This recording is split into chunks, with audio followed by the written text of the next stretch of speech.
On September 14, 2008, at 1:30 a.m., Sheremetyevo International Airport in Moscow, Russia, was bustling as Aeroflot Nord's commercial aircraft underwent final preparations for its upcoming flight. Flight S-821 was set to depart from Sheremetyevo International Airport to Perm, a city located along the banks of the Kama River in Russia, with an estimated flight duration exceeding 2 hours. The aircraft designated for this journey was a Boeing 737-5596, part of the Boeing 737 Classic series, characterized as a twin-engine passenger jet powered by CFM International CFM56-3 engines. The Boeing 737-5596 measures approximately 10.71 feet in length, 36.42 feet in height, and boasts a wingspan of about 94.8 feet, accommodating up to 140 passengers. Notably, this aircraft had previously operated in Fujian Province, China, for 13 years before being leased by Aeroflot in early 2008 as part of its fleet expansion and modernization efforts. By this time, the aircraft had logged a total of 44,533 flight hours and completed 35,114 flight cycles, making it 16 years old, a relatively advanced age for a passenger jet. Early in the process, the 6 crew members for Flight 821 arrived to conduct medical checks and prepare for their responsibilities, with the remainder of the crew arriving shortly thereafter, all set for the journey to the picturesque city of Perm. The cockpit was staffed by 2 highly skilled pilots, recognized as among the finest crews at Aeroflot Nord. The captain, Rodion Movich Medvedev, aged 34, had amassed a total of 3,689 flight hours, including 1,190 hours specifically on the Boeing 737 and 452 hours as a captain. The co-pilot, Rustam Rafalovich Elran, aged 43, had accumulated a total of 8,710 flight hours, with only 219 of those hours logged on the Boeing 737. Throughout their careers, the crew primarily operated prominent Soviet aircraft such as the Tupolev Tu-134 and the An-2. Despite their extensive flying experience, they had only recently received certification to operate the Boeing 737 after successfully completing a health assessment.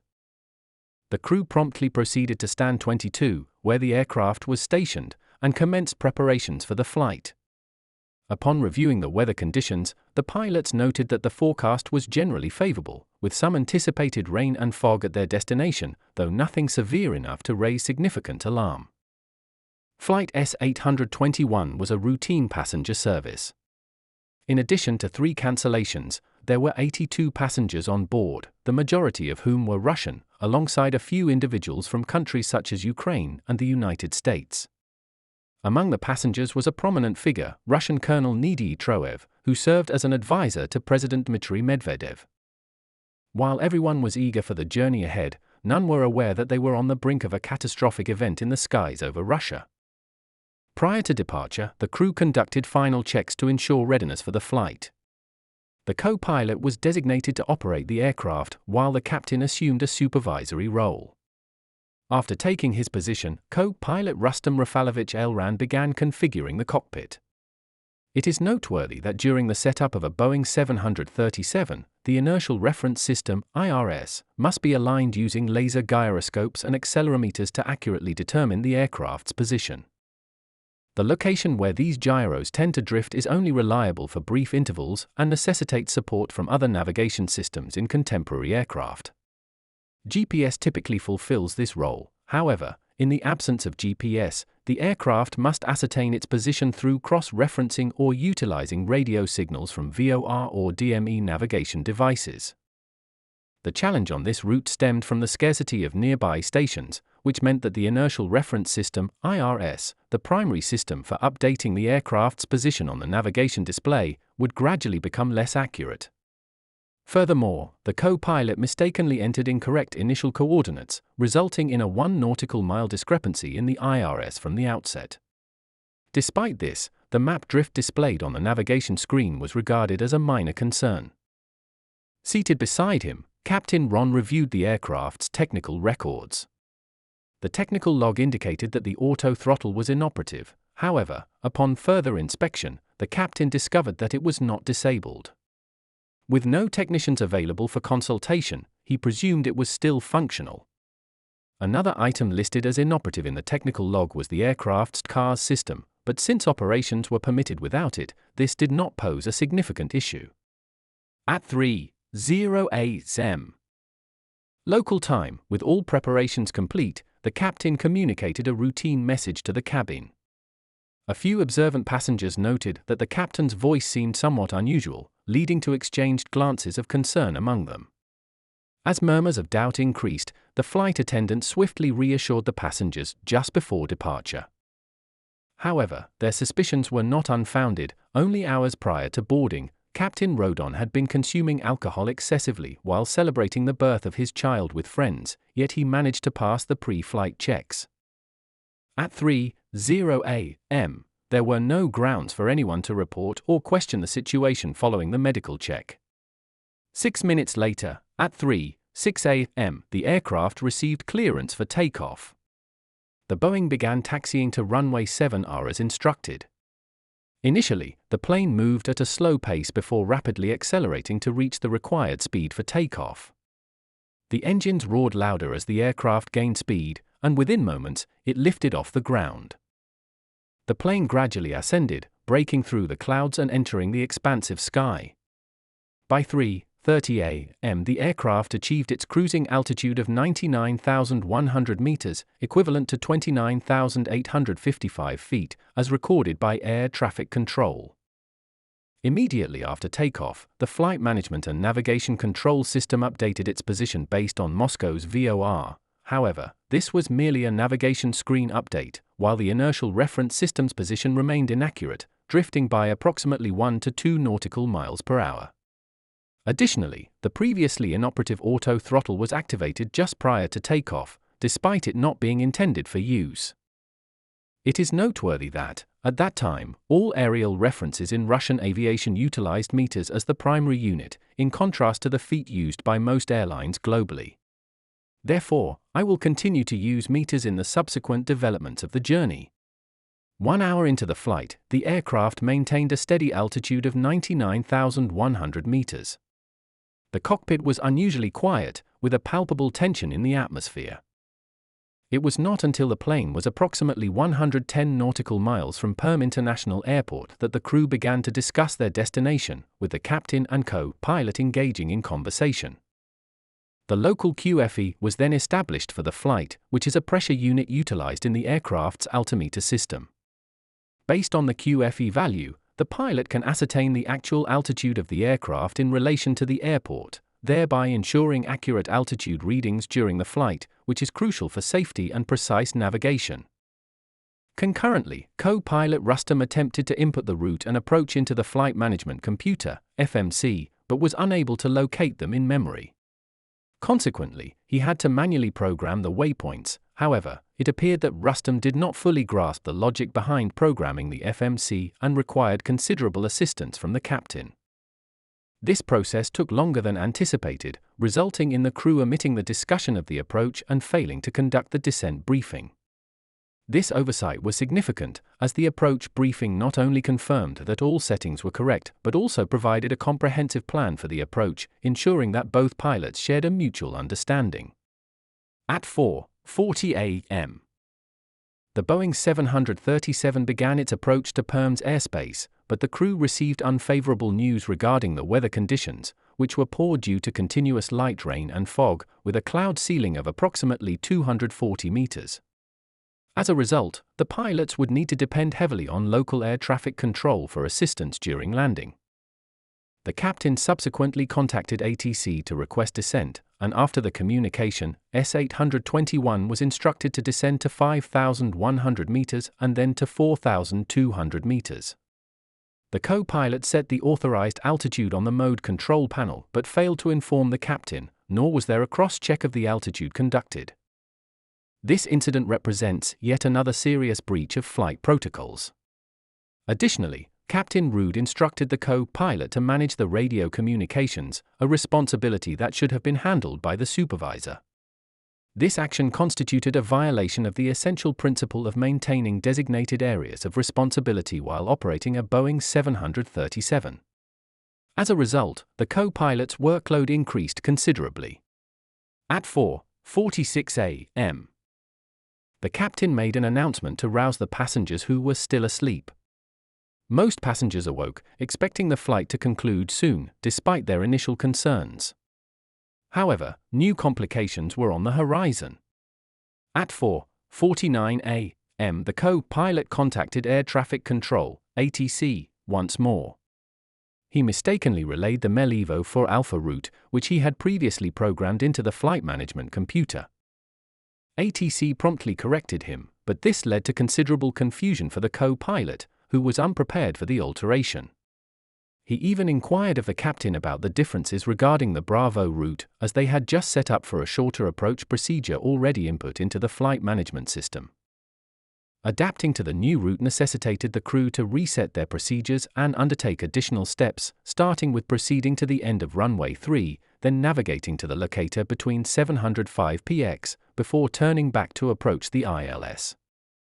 Runway 21 was designated for the flight, while the route prepared by the crew was notably more straightforward, requiring them to fly directly to a predetermined point before turning towards the ILS.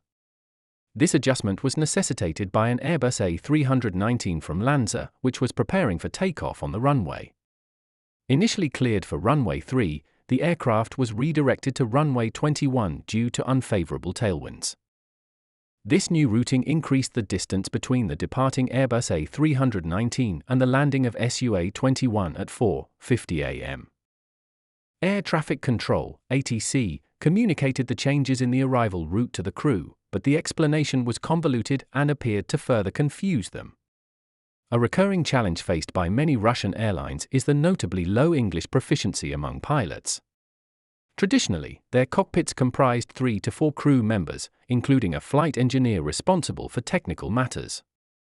Consequently, when transitioning to American aircraft, they encountered difficulties with standard operating procedures and system instructions.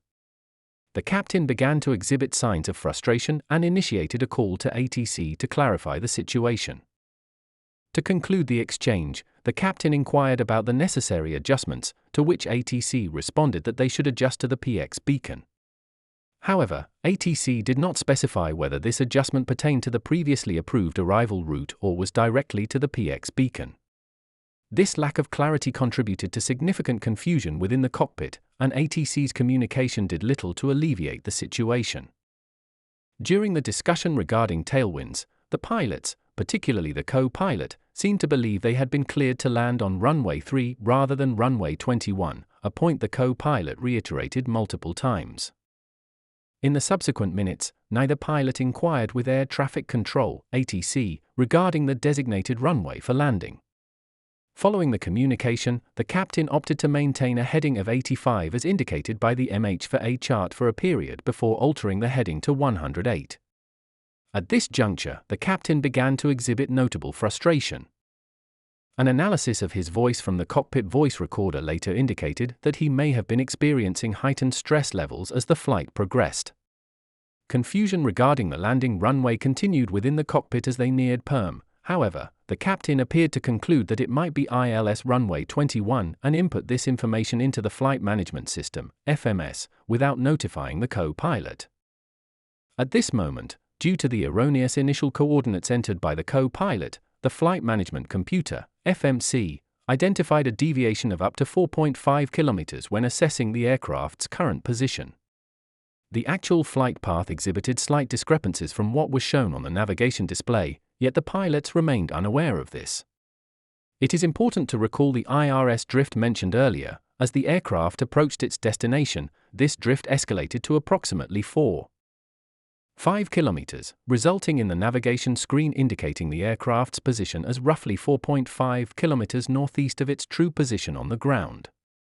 The air traffic controller observed that the aircraft was following a different trajectory than instructed, but assumed that the SUA-21 crew was attempting to maintain a safe distance from the Airbus and anticipated that they would make the necessary adjustments shortly.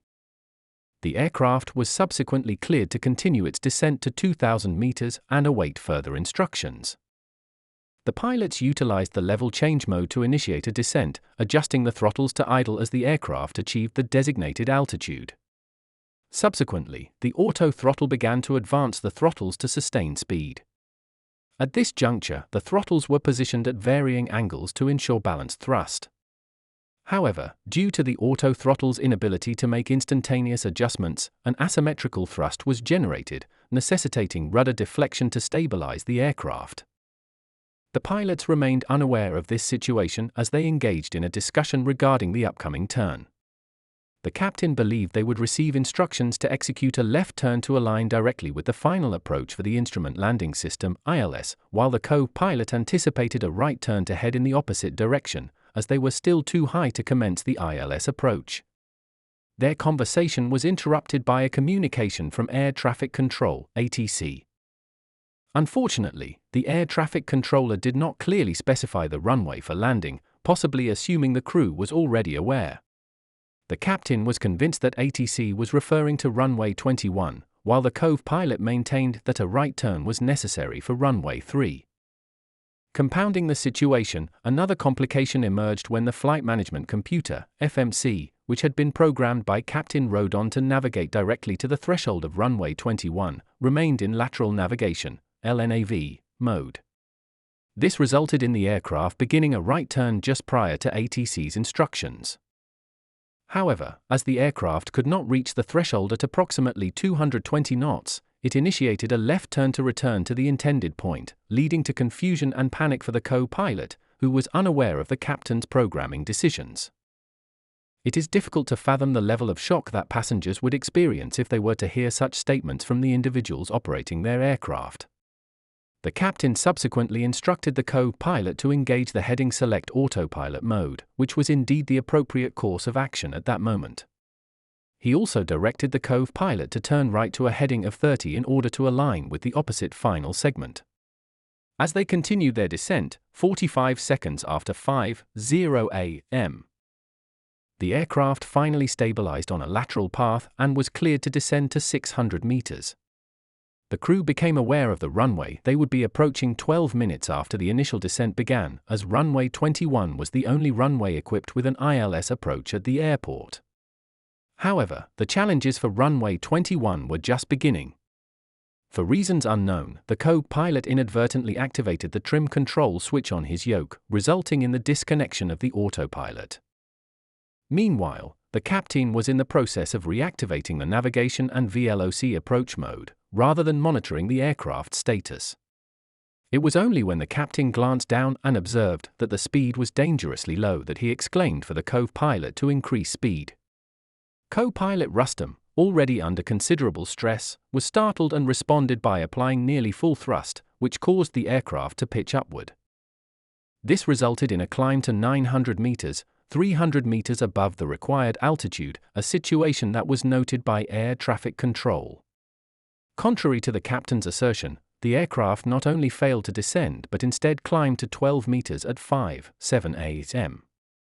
The air traffic controller recognized that the aircraft was unable to land at its current location and directed the crew to turn right to a heading of 360 while descending to an altitude of 600 meters. At this juncture, the captain was exceedingly frustrated, as he was eager to complete the landing swiftly. Subsequently, the captain began to exhibit erratic behavior, and subsequent voice analysis indicated that he may have been under significant stress. He spent the next minute attempting to persuade air traffic control to permit a landing without a second approach, a request that was entirely unreasonable given the circumstances. While engaged in this communication, the captain inadvertently lost control of the yoke, resulting in the aircraft banking 15 and then escalating to a 50 right bank, surpassing Boeing's 45 bank angle limit. Upon hearing the bank angle warning, co-pilot Rustam immediately identified the problem and attempted to stabilize the aircraft. However, this was a critical weakness for him. It is essential to highlight that the aircraft types with which the crew was familiar, such as the Tupolev Tu-134 and Antonov An-2, typically feature one or two engines positioned closely together, providing relative stability. In contrast, the Boeing aircraft presented a different challenge. Furthermore, the co-pilot was not adequately rated for managing engine-related issues and often experienced stress during situations involving engine loss or asymmetric thrust, which was precisely the scenario unfolding at that moment. The loud disputes occurring in the cockpit were transmitted over the radio, raising the air traffic controller's suspicions. He reiterated his instructions to the pilot, and in the ensuing minutes, the co-pilot appeared to resign from his efforts to regain control of the aircraft. The pilot struggled to maintain control of the aircraft as the bank angle tilted to 30 to the left and the speed began to decrease. The co-pilot remarked that the captain appeared taken aback by the circumstances, despite the erratic maneuvers the plane had experienced in the preceding minutes. Nonetheless, Captain Rodon Movich Medv assumed command to address the emergency. He attempted to steer the aircraft, banking it further to the left, which escalated the bank angle to 76. The co-pilot, recognizing the imminent danger, urgently called out the angle. However, the captain, in a state of confusion, was unable to manage the yoke, exacerbating the aircraft's instability. At 9 a.m., the Boeing 737 completely lost control, sharply banking to the left and descending at a speed of 250 knots. At 5:10 a.m. local time, the aircraft crashed onto the Trans-Siberian Railway, located 200 meters from the nearest residences, scattering debris and engine parts across the area. 8 tons of fuel ignited fiercely, resulting in the tragic loss of all 88 individuals on board. Firefighters and local rescue teams promptly arrived to investigate and manage the scene. The investigation into the accident raised urgent questions from the media and public regarding the reasons behind the loss of control and the possibility of terrorism, as well as accountability for the disaster. Initially, some witnesses reported that the plane's engine had caught fire at an altitude of 1,000 meters before it crashed at a 40-degree angle, with a high-ranking official aboard, leading to speculation about a potential attack on the aircraft. Terrorist involvement or missile strikes were initially considered as potential causes of the incident. However, Transport Minister Igor Levon promptly clarified that no traces of explosives were detected at the crash site. He refuted earlier claims suggesting that the aircraft had been rigged with explosives, as well as speculation regarding a terrorist attack being responsible for the crash. Aeroflot representatives also reassured the media that their 16-year-old Boeing had passed its most recent inspection earlier this year without any issues. Analysis of data retrieved from the black boxes and flight recordings revealed initial insights. Firstly, the problems with the aircraft did not arise from a technical malfunction, as the engines remained operational and did not ignite prior to impact. Secondly, toxicology tests indicated that the captain's blood alcohol concentration ranged from 0.5% to 0.1% ABV, confirming that he had consumed alcohol shortly before the flight. Although the captain had rested for approximately 15 hours before the Su-8-1 flight exceeding the minimum rest requirement, he had undertaken several long overnight flights in the preceding 3 days, which resulted in significant cumulative fatigue due to violations of rest protocols. Moreover, a background investigation revealed alarming information regarding the captain's qualifications. Although his training for the Boeing 737 was conducted in the United States, the training records were inexplicably absent. There were even allegations that the certifications issued to both pilots might have been fraudulent, leaving the circumstances of their successful evaluations unclear. Further inspections uncovered another disturbing fact: the captain possessed very limited training documentation, and his proficiency in English was reported to be inadequate. The assessment indicated that the crew's proficiency was at an acceptable equivalent of IO Level 2 out of a total of 6 levels, which was deemed insufficient for international flights. Nevertheless, this level was still considerably superior to that of co-pilot Rust. It is probable that the crew struggled to fully comprehend the English content within the flight manual, suggesting that both pilots depended heavily on their personal experience to operate the aircraft. The final investigation report determined that the accident was primarily attributed to the crew, particularly the captain, losing spatial orientation during the descent. As a result, the aircraft exceeded its bank angle limit, leading to a rapid roll and descent. Furthermore, the crew lacked adequate training to recognize and effectively utilize Western technical indicators, specifically those related to Boeing aircraft. The airline also exhibited significant management and operational deficiencies concerning both resources and fleet maintenance. Additionally, the captain was found to be in a state of fatigue, exacerbated by alcohol consumption and insufficient rest.